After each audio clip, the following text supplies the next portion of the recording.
রাজ্য দখল করে নেওয়ার জন্য কি যে বেয়াদব মির্জাপুর আলী খান আর ওর ইংরেজ বন্ধু অভাব চাই ওরা ওরা জোর করে আমার হাতে পায়ে জখম করিয়ে আমাকে অন্ধকার করে বন্দি করে দিয়েছিল, অন্ধকার করে বন্দি করে দিয়েছিল।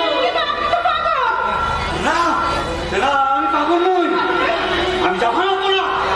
তাই আমার আদেশ এদেশের পথে ঘাটে হাটে বাজারে যেখানে দেখবে জিহাদের গন্ধ সেখানে তুমি দৌড়া দিবে তো।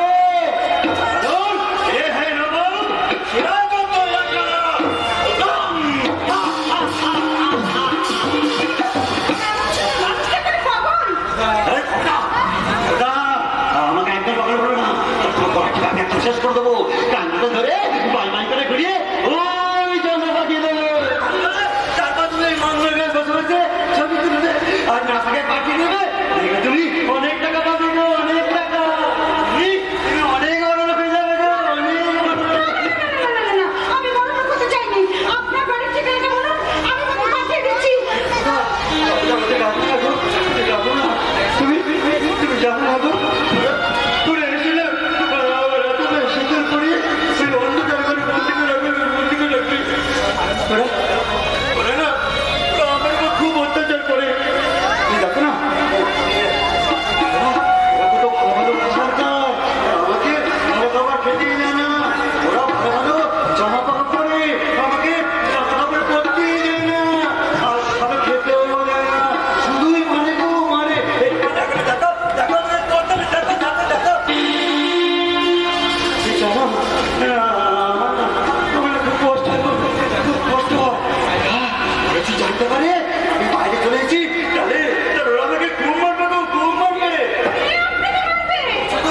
ওই যে আমার বেয়াদব ভাইটা ওর ওই বললুম তো বন্ধুটা একটা মোটা ঘুষ নিয়ে আমাকে ইঞ্জেকশন দেয়, ইঞ্জেকশন দেয়। আমার সারা শরীরে শুধু যন্ত্রণা। কেন মনে হয়, কেন মনে হয় ওই হাজার হাজার কাম লাগিয়েছে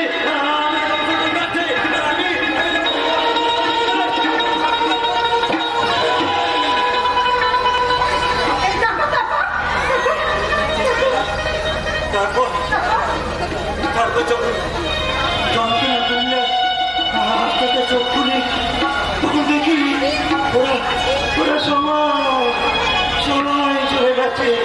আর আমি আমি একা একা মেঝেতে পড়ে আছি তো মেঝেতে।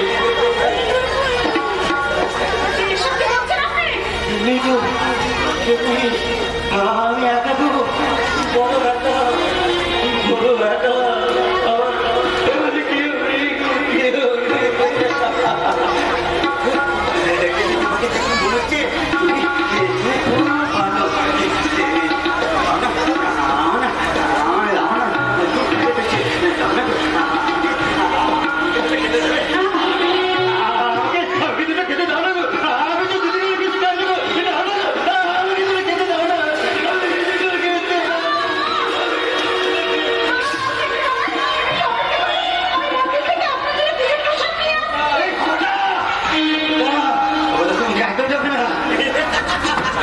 তুমি খুব চালাক তাই না? ওদেরকে গিয়ে ওদেরকে ডেকে না আমি ধরে দেবে তাই না? সেগুলো বালি গো, সেগুলো বালি। আমাকে কেউ ধরতে পারবে না, কেউ ধরতে